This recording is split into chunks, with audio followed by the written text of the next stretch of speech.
जय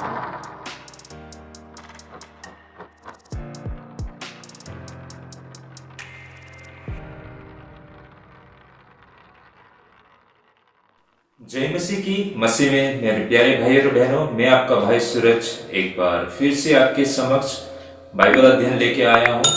और हमारा आज का बाइबल अध्ययन करने का रहेगा मत्ती रचित सुसमाचार 11 अध्याय 7 से लेकर 11 पद तक। Gospel according to the Matthew chapter 11 verse 7 up to 11। और हमारा आज का विषय रहेगा प्रभु यीशु के द्वारा बपतिस्मा यूहन्ना का प्रशंसा। आज का ये हमारा विषय रहेगा, काफी रोचक विषय रहेगा। और आज की इस विषय से हम ये समझने के लिए कोशिश करेंगे कि आखिर क्यों प्रभु यीशु मसीह ने बपतिस्मा यूहन्ना की इतनी प्रशंसा की थी। तो आज इन सत्य से संबंधित, इन बातों से संबंधित तथ्य और सत्य को हम समझने के लिए कोशिश करेंगे।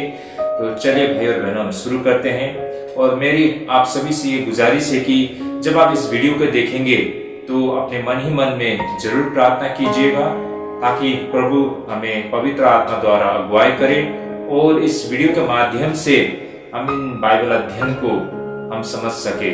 भाई और बहनों, अगर हमें पवित्र आत्मा प्रेरणा न दे तो हम इन सारे तथ्यों को और इससे संबंधित सत्य को हम समझ पाने में हमारे लिए काफी दिक्कत होगी।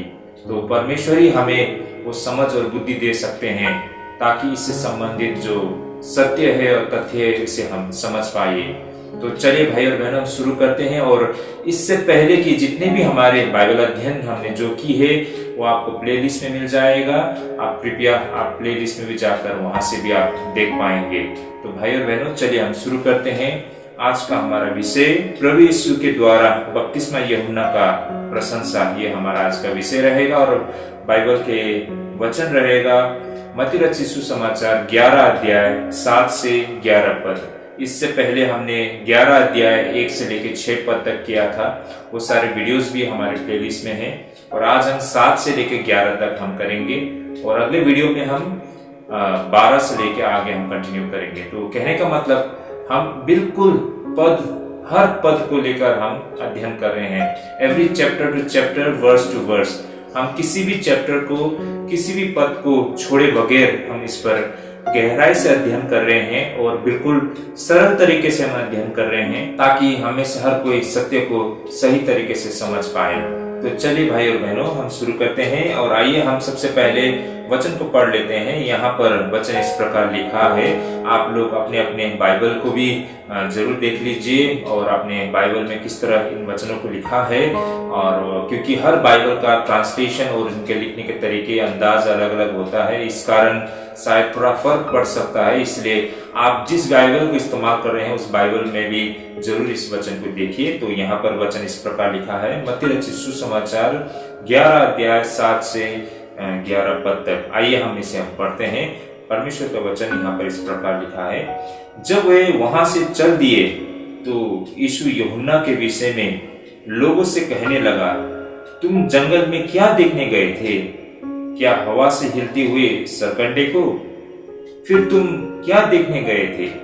क्या कोमल वस्त्र पहने हुए मनुष्य को? देखो, जो कोमल वस्त्र पहनते हैं वे राजभवनों में रहते हैं। तो फिर क्यों गए थे? क्या किसी भविष्यद्वक्ता को देखने को? हाँ, मैं तुमसे कहता हूँ, वरन भविष्यद्वक्ता से भी बड़े को। यह वही है जिसके विषय में लिखा है कि देख, मैं अपने दूत को तेरे आगे भेजता हूँ, जो तेरे आगे तेरा मार्ग तैयार करेगा। मैं तुमसे सच कहता हूँ कि जो स्त्रियों से जन्मे हैं उनमें से यूहन्ना बपतिस्मा देने वाले से कोई बड़ा नहीं हुआ, पर जो स्वर्ग के राज्य में छोटे से छोटा है वह उससे बड़ा है। मत्ती 11 अध्याय 7 से 11 पद। आमीन। प्रभु को इन वचनों के लिए कोटि कोटि धन्यवाद हो। तो चलिए भाई और बहनों, हम इन वचन को आधार बनाते हुए आज का हम बाइबल अध्ययन को शुरू करते हैं और हम समझने के लिए कोशिश करेंगे कि इन वचनों से संबंधित यहाँ पर जो प्रभु यीशु मसीह ने जो भी बातें कही है, इससे संबंधित जो तथ्य है और सत्य है, इसे हम समझने के लिए कोशिश करेंगे।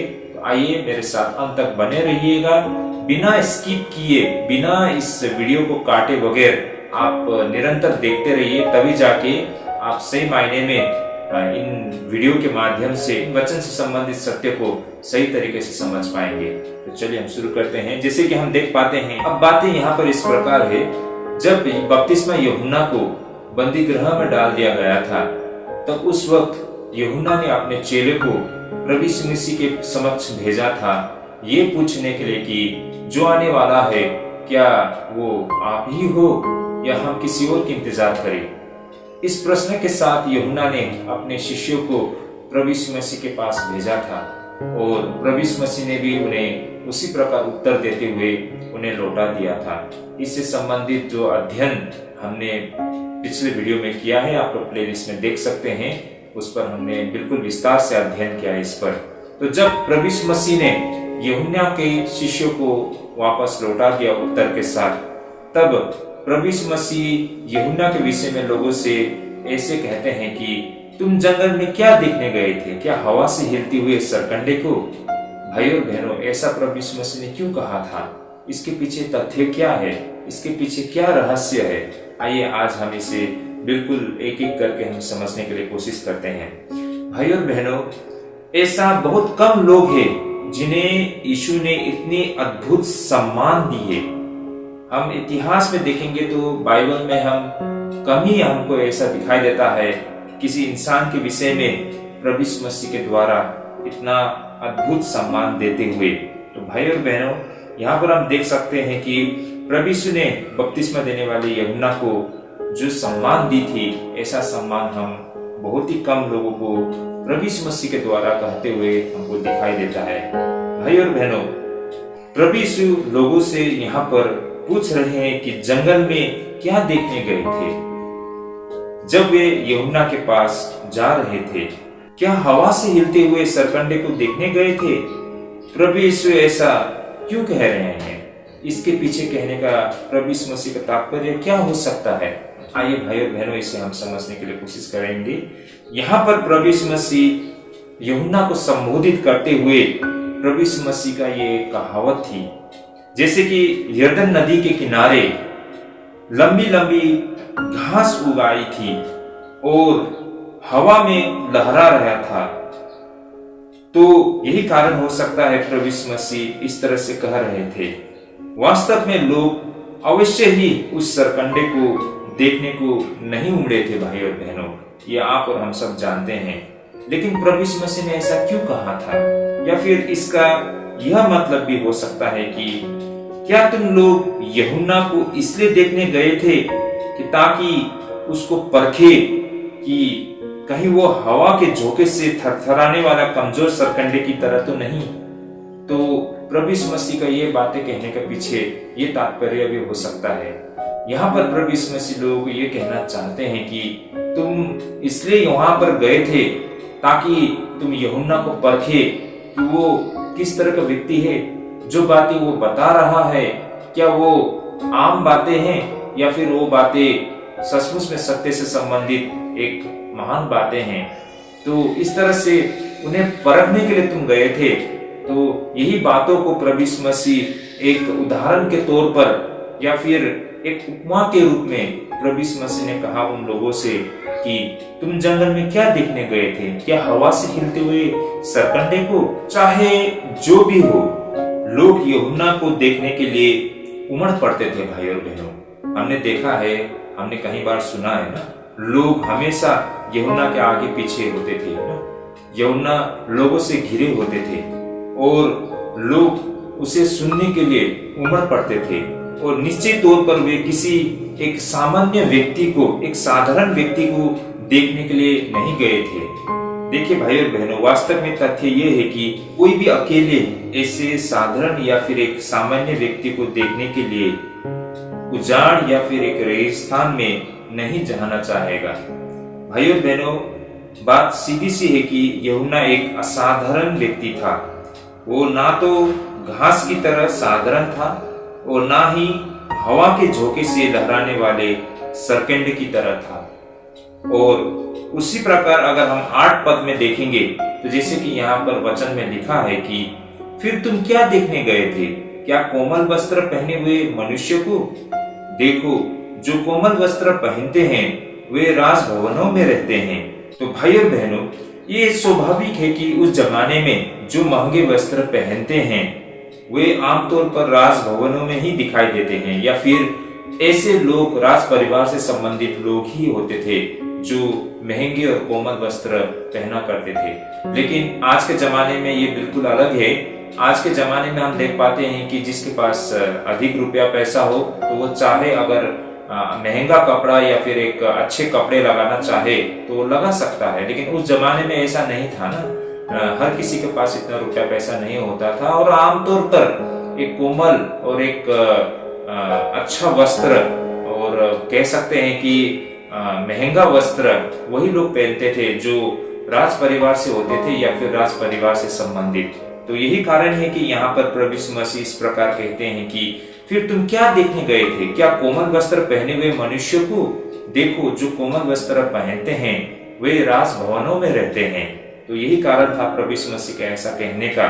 तो भाई और बहनों, लोग इन वीरान और रेगिस्तान में ऐसे व्यक्ति को देखने अवश्य ही नहीं आए थे। यूहन्ना कोई एक राज दरबारी नहीं था, वो राजाओं का चापलूसी नहीं करता था, बल्कि वो तो राजाओं का सच्चाई खुलकर बताया करता था और खतरों का सामना किया करता था।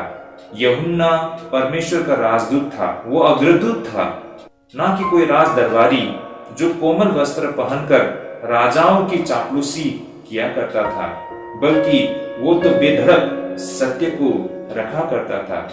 यही कारण है कि वह सत्य को व्यक्त करता था और उसे देखना और सुनना लोग चाहते थे। और लोग यही कारण है कि यूहन्ना के आगे पीछे रहा करते थे।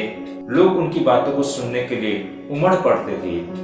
और यही कारण है प्रभु यीशु मसीह का भी कहने का कि लोग ऐसे लोगों को देखने के लिए नहीं गए थे वहां पर जो कोमल वस्त्र पहनकर कोई राज परिवार से या फिर कुछ ऐसे महान व्यक्ति को, लेकिन एक ऐसे साधारण व्यक्ति को देखने के लिए वे लोग गए थे। है तो वो साधारण, लेकिन वो जो सत्य को व्यक्त करता है वो सत्य हर कहीं वो सुन नहीं सकते हैं। उन सारे सत्य को हर कहीं वो देख नहीं पाएंगे। यही कारण था कि लोग यूहन्ना से सुनने के लिए उमड़ पड़ते थे। तो भाई और बहनों, इसी प्रकार अगर हम आगे बढ़ते हैं तो हम 9 पद में देखते हैं कि जहां पर प्रभु यीशु लोगों से यूहन्ना के विषय में यह कहते हैं कि तो फिर क्यों गए थे? क्या किसी भविष्यद्वक्ता को देखने को? हाँ, मैं तुमसे कहता हूँ, वरन भविष्यद्वक्ता से भी बड़े को। तो भाई और बहनों, अब यहाँ पर यूहन्ना को भविष्यद्वक्ता से भी बढ़कर कहा गया है। मेरे प्रिय दोस्तों, यहाँ पर भविष्यद्वक्ता वास्तव में कौन होते हैं? अगर हम ये अपने मन ही मन में विचार करें या फिर इस पर हम सोच विचार करें तो भविष्यद्वक्ता वास्तव में परमेश्वर की ओर से सत्य को व्यक्त करते हैं। वे ऐसे व्यक्ति होते हैं जो परमेश्वर पर निर्भर करते हैं और परमेश्वर उन पर अपनी इच्छा और योजना को प्रकट करते हैं। जैसा आमोस 3 अध्याय 7 पद में लिखा गया है। आइए हम इसे पढ़ते हैं, जहां पर इस प्रकार लिखा है, इसी प्रकार से प्रभु यहोवा अपने दास भविष्यद्वक्ताओं पर अपना मन बिना प्रकट किए कुछ भी न करेगा। तो भाइयों बहनों, हम आमोस 3 अध्याय 7 पद में अगर हम देखते हैं तो यहाँ पर जिस प्रकार ये वचन को दर्ज किया गया है, यहाँ से हमको पता चलता है कि परमेश्वर अपने भविष्यद्वक्ताओं को अपनी बातें प्रकट किए बगैर या फिर उनके द्वारा कहे बगैर प्रभु लोगों के बीच में अपने कार्य को नहीं किया करते थे। तो यहाँ से ये सारी बातें हम देख पाते हैं। तो भविष्यद्वक्ता वो होते हैं जिनके पास परमेश्वर का संदेश होते हैं और वह उस सत्य को पूरी साहस और हिम्मत के साथ रख पाने में सक्षम होते हैं। भविष्यद्वक्ता वो व्यक्ति है जिनमें परमेश्वर का ज्ञान होते हैं और उसके होठों पर परमेश्वर की सत्य और सच्चाई बसा होता है और साथ ही मन में वो साहस और निश्चय रूप से यूहन्ना में ये सारे गुण हम कूट कूट कर देख पाते हैं। यही कारण है कि प्रभु यीशु मसीह कहते हैं कि मैं तुमसे कहता हूँ, वरन भविष्यद्वक्ता से भी बढ़ के। तो यूहन्ना के विषय में प्रभु यीशु मसीह ऐसे कहते हैं कि वो भविष्यद्वक्ताओं से भी बढ़ के हैं। तो भाई और बहनों, वास्तव में यहूदियों का आज भी मानना है कि मसीह के आने से पहले, जैसे 10 पद में यहाँ पर दर्ज किया गया है, मैं इन वचन को पढ़ना चाहूंगा। यह वही है जिसके विषय में लिखा है कि देख, मैं अपने दूत को तेरे आगे भेजता हूँ, जो तेरे आगे तेरा मार्ग तैयार करेगा। तो भाई और बहनों, इसी कारण हम आज के दिन में भी जब यहूदी लोग पास ओवर फीस्ट यानी कि फसह के पर्व को मनाते हैं, वे एलिया के लिए एक खाली चेयर या फिर एक रिक्त स्थान रख छोड़ते हैं। कहने का मतलब एक रिक्त चौकी रखा करते हैं। एक प्रतीक के रूप में यहूदी इस चौकी को खाली रखते हैं कि एलिया का आना होगा, उसके बाद एलिया उनके साथ रहेंगे और उन्हें अगुवाई करेंगे और मसीहा का आना होगा। ये मानना यहूदियों का है और आज भी इस परंपरा को जारी रखे हुए हैं और उनका यही मानना है कि मसीहा का आने से पहले एलिया का आना होगा। लेकिन वास्तव में ये जो भविष्यवाणी थी, ये जो बातें यहूदी आमतौर पर मानते हैं, ये सारे घटना और ये सारे बातें 2000 साल पहले ही घट चुकी है ना। ये सारे बातें 2000 साल पहले ही पूर्ण हो चुका है। जैसे कि मलाकी 4 अध्याय 5 पद में लिखा है ना, देखो यहोवा के उस बड़े और भयानक दिन के आने से पहले मैं तुम्हारे पास एलिया नबी को भेजूंगा। प्रभु यीशु ने यूहन्ना के लेकर यह घोषणा की थी, वो किसी दिव्य अग्रदूत से कम नहीं, जिसका कर्तव्य मसीहा का आने का घोषणा करना था। और यूहन्ना परमेश्वर का अग्रदूत थे और इससे बड़ा कार्य किसी भी व्यक्ति का नहीं हो सकता है। भाई और बहनों, तो इन बातों से ये बात स्पष्ट होता है कि वास्तव में यूहन्ना ही वो अग्रदूत है और यूहन्ना ही एलिया है। तो भाई और बहनों, अब इस प्रकार हम देख पाते हैं कि जो प्रभु यीशु ने यूहन्ना के विषय में प्रशंसा और सम्मान के साथ कहा था, पूरे इतिहास में यूहन्ना की तरह कोई न था। यही कारण है कि प्रभु यीशु ने यूहन्ना के विषय में चौंकाने वाली वाक्य कही थी, पर स्वर्ग का राज्य में छोटे से छोटा है वह उससे बड़ा है। तो भाई और बहनों, इन बातों को अब हम किस तरह समझते हैं, आइए इस पर हम चर्चा करेंगे। अब यहाँ पर यूहन्ना में किस चीज की कमी हमें दिखाई देते हैं, जिनके विषय में प्रभु यीशु मसीह ने इतनी बड़ी प्रशंसा की थी, लेकिन उसी यूहन्ना के विषय में जो बातें प्रभु यीशु मसीह ने यहाँ पर कही है, ये बहुत ही सरप्राइजिंगली, बहुत ही चौंकाने वाली बातें। प्रभु यीशु मसीह ने ऐसा क्यों कहा था कि स्वर्ग का राज्य में छोटे से छोटा है वह उससे बड़ा है। भाई और बहनों, ये बातें बहुत ही व्यवहारिक है और इसे हम इस तरह समझ सकते हैं, वो क्या चीज है जिनको एक ईसाई अनुभव कर सकता है ना, हर वो एक विश्वासी अनुभव कर सकता है और समझ सकता है, लेकिन यूहन्ना उससे वंचित रह गया था। इसका उत्तर साफ और मौलिक है भाई और बहनों, और वह है क्रूस। भाई से देखने से और जानने से यूहन्ना वंचित रह गया था, और वो है परमेश्वर का प्रेम के प्रकाशन। भाई और बहनों, यूहन्ना परमेश्वर के पवित्रता को जानता था।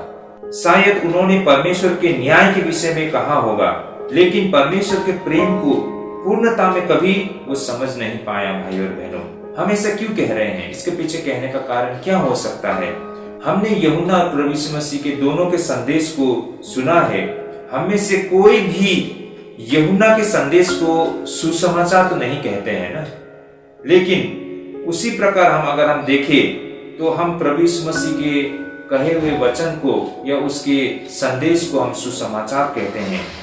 इसका कारण यह है कि यूहन्ना ने हमेशा से तबाही से ही संबंधित संदेश को दिया है, लेकिन भाई और बहनों, इसके विपरीत परमेश्वर के प्रेम को दर्शाने के लिए प्रभु यीशु मसीह ने अपने उस क्रूस के लंबाई, चौड़ाई, गहराई और ऊंचाई को प्रदर्शन किया है या फिर उससे करना पड़ा है। कहने का मतलब परमेश्वर से संबंधित उस सत्य को, उस उद्धार को, उस प्रेम को लोग यूं ही इतनी आसानी से समझ नहीं पाएंगे।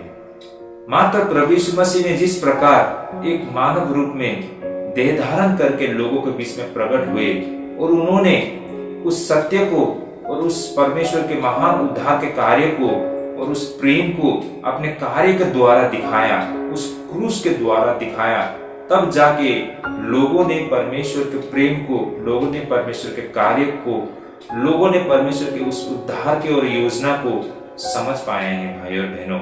और इसे करने के लिए प्रभु यीशु मसीह ने बहुत बड़ी बलिदान दी, जिसे आज मुझे आप सभी के सामने कहने की आवश्यकता नहीं है। इन बातों को आप सभी भली भांति जानते हैं भाई और बहनों।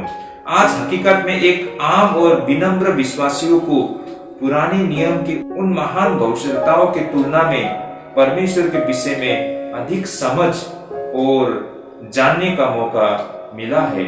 इसका पीछे कारण क्या हो सकता है भाई और बहनों? बात सीधी सी है। जिस व्यक्ति ने क्रूस को देखा है, उसने परमेश्वर के हृदय को इस तरह से देखा है कि कोई भी व्यक्ति जो क्रूस से पहले रहता था, उन्होंने उससे पहले इन सारे बातों को कभी अनुभव नहीं किया होगा। यही कारण है कि यह कहावत प्रभु यीशु की काफी सटीक बैठता है कि वास्तव में स्वर्ग का राज्य में सबसे छोटा व्यक्ति पहले जाने वाले किसी भी व्यक्ति से बड़ा है भाई और बहनों। तो भाई और बहनों, अगर हम एक नजरिया से देखें तो आप और हम या फिर इन 2000 वर्षों में जितने भी लोग इस संसार में जिन्होंने प्रभु यीशु मसीह को ग्रहण किया है, वे सारे लोग बहुत ही भाग्यशाली व्यक्ति है कि हमने परमेश्वर के उस महान कार्य को अनुभव कर पाए हैं, परमेश्वर के उस उद्धार को अनुभव कर पाए हैं, परमेश्वर के उस प्रेम को अनुभव कर पाए हैं, उसे देख और समझ पाए हैं। इन 2000 साल से पहले जो कार्य प्रभु यीशु मसीह ने क्रूस में किया, उससे पहले के लोगों ने शायद इन सारे बातों को समझ और देख नहीं पाए। उनकी सोच, उनके नजरिया और उनकी समझ से आज हमने जो समझ को प्राप्त किया है, इसका स्तर बहुत ऊंचा है। यही कारण है कि प्रभु यीशु मसीह का यह कहने का कि स्वर्ग के राज्य में सबसे छोटा व्यक्ति पहले जाने वाले किसी भी व्यक्ति से बड़ा है। तो मैं आशा करता हूँ भाई और बहनों, इन बातों को, इन वाक्य को आप समझ पा रहे होंगे जो बातें प्रभु यीशु मसीह ने कही।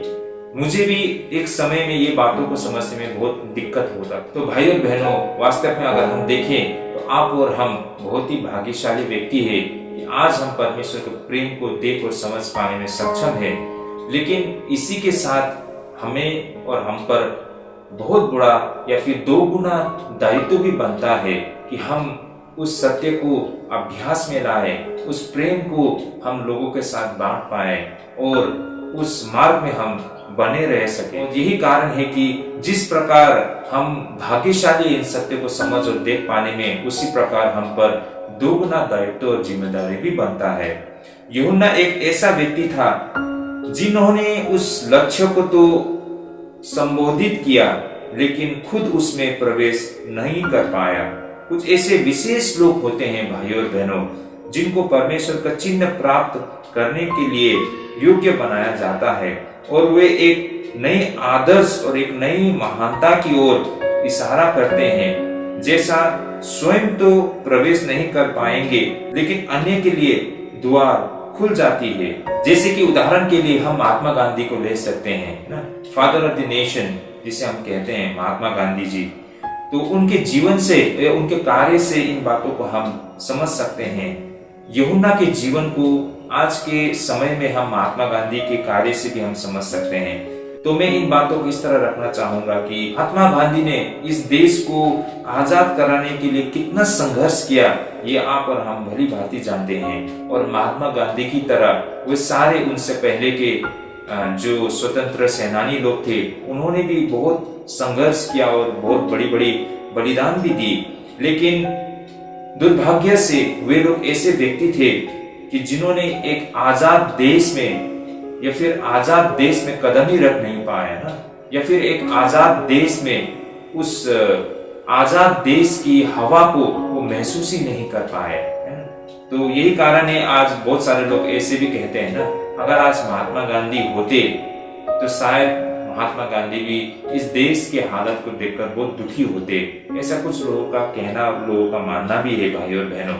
तो मेरा कहने का मतलब ये है कि महात्मा गांधी या फिर महात्मा गांधी की तरह अन्य जितने भी स्वतंत्र सेनानी थे, उन्होंने बहुत संघर्ष किया इस देश को आजाद कराने में। लेकिन वे लोग ऐसे लोग थे, इस देश को आजाद कराने में बहुत संघर्ष भी किया, बहुत बड़ी बलिदान भी दी, लेकिन इसी आजाद देश को वो कभी देख नहीं पाए ना।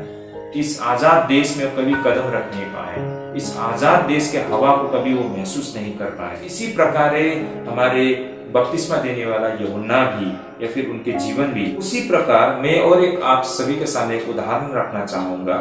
एक व्यक्ति था जो हमेशा दिया जलाता था ना, या फिर दिया को जलाया करता था, लेकिन वो स्वयं एक ऐसा व्यक्ति था जो देख नहीं पाता था ना, वो एक अंधा था ना, और वो नेत्रहीन व्यक्ति था।